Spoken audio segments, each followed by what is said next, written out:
Magandang araw po, welcome po sa aking channel, Love9 TV. Patalasasan po, meron po ba kayong mga properties na napapapayaan or non-performing assets? Plan nyo ibenta, pero wala kayong oras sa pagbibenta nito. Kung ito'y pagkakatiwala nyo po sa amin, tawag lang po kayo sa aking numero, usap po tayo, gawan ko po ng video for free. Yes, libre po, wala po kayong babayaran. Tutulungan pa namin kayong mabenta ang inyong property.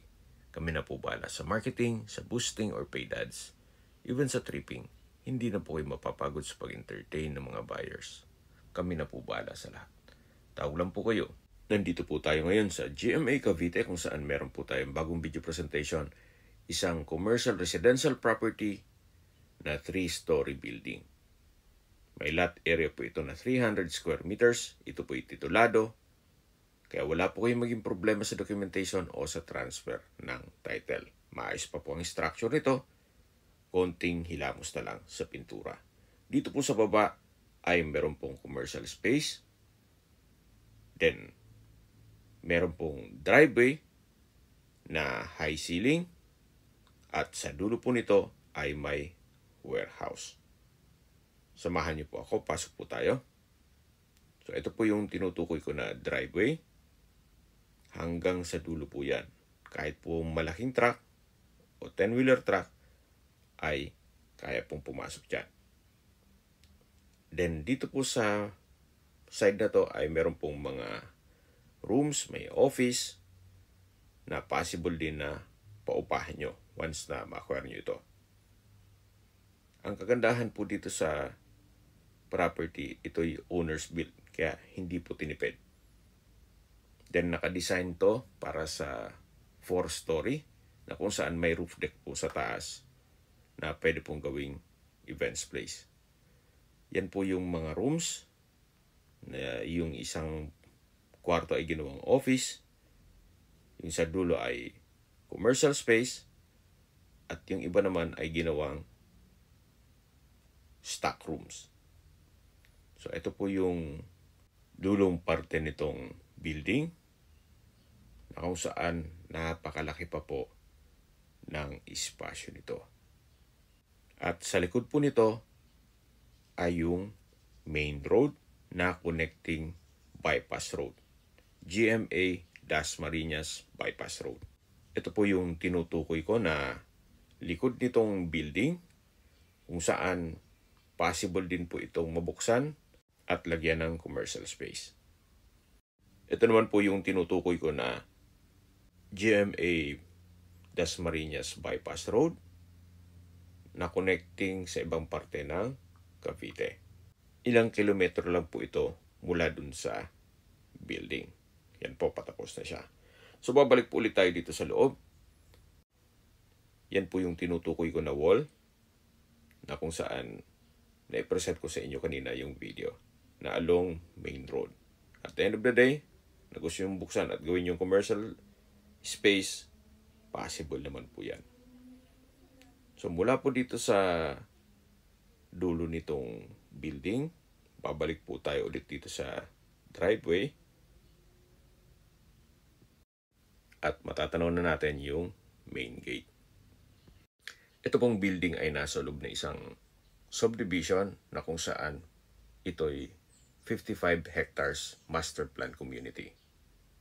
Kaya marami na rin po kayong magiging kliyente dito. Gawa ng marami na rin po kabahayan dito. Dito po sa gilid ay open lang, kaya may natural ventilation. Yan po yung high ceiling. At dito po yung office. Then sa dulo yung commercial space na may hardware. At yan po yung main gate. Dito po sa harapan ng building ay kakasya pa ang 3 sasakyan. Kahit po SUV. At ito po ay along 2-way cemented road. Mga commercial space na rin po ang nasa harapan nito. At katabi lang natin yung Alphamart. Dito po sa second floor ay meron po itong 7 units na apartment. Then itong hagdan ay naka-concrete staircase. Samahan niyo po ako, akyat po tayo. So mula po dito, yan po yung mga apartment. 7 units po yan. Each apartment has 1 bedroom and toilet and bath. At paumanhin po kung hindi natin mapapasok, gawa ng okupado po lahat. Kumbaga privacy po sa mga nangungupahan. Mula po dito hanggang sa dulo po yan. Ang kagandahan po dito sa apartment business, ito po i-fix ang income nyo.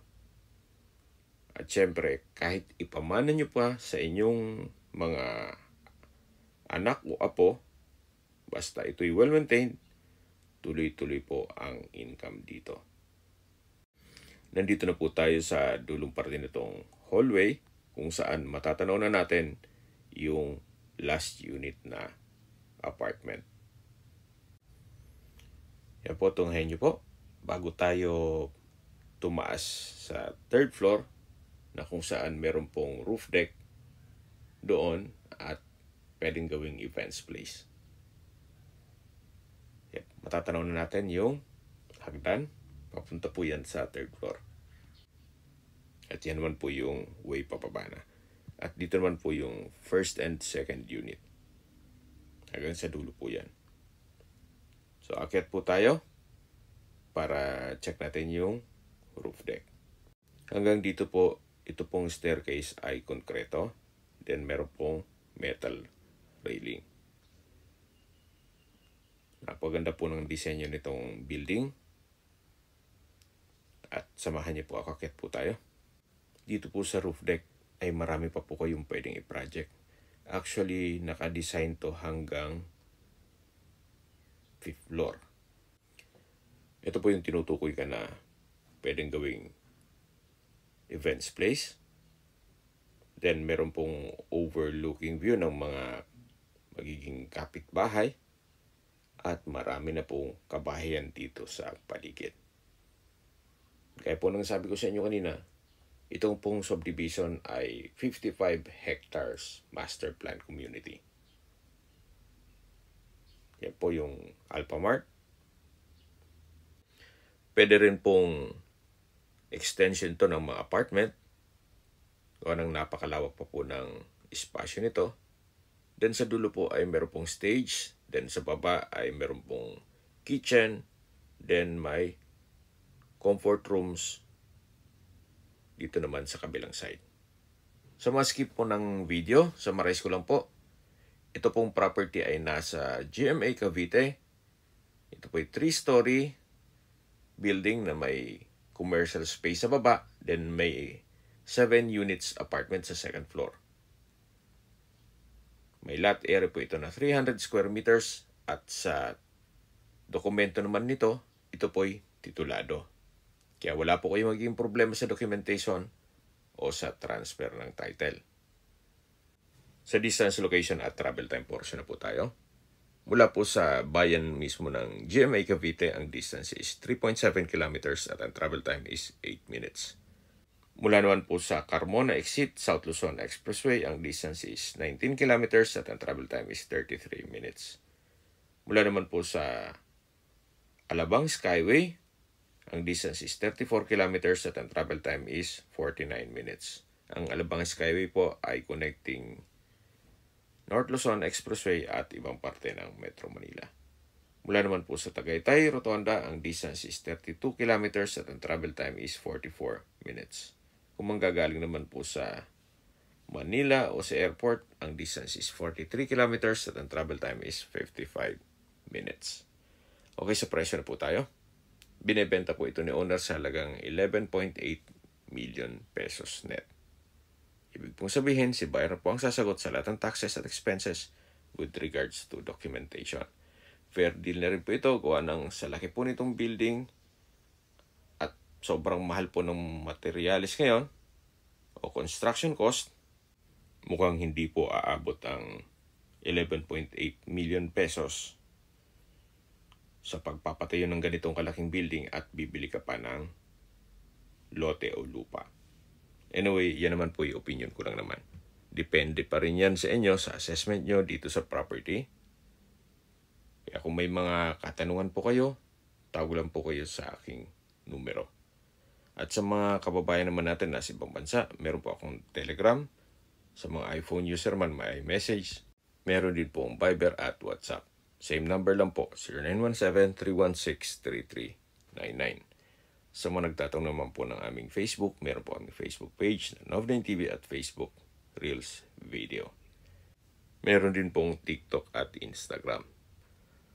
May ibang YouTube channel kami na The Nov9 TV channel at Nov9 TV Listings. Sana po naibigyan nyo ang video presentation. Pag-like and subscribe na po sa aking channel para ma-update din po kayo sa aking future listings. Kung sakali po hanap nyo yung mas malaking sukat na lupa, meron din po kami ibang listings na pwede nyong pagpilian. Huwag po kayong mag-atubiling tumawag sa amin, then let us know your budget para malaman namin kung anong property pwede namin i-alok sa inyo. Sa lahat pong viewers, subscriber at nagtiwala po sa amin, salamat po sa suporta. Ingat po kayo lagi at ating pamilya. Maraming salamat po.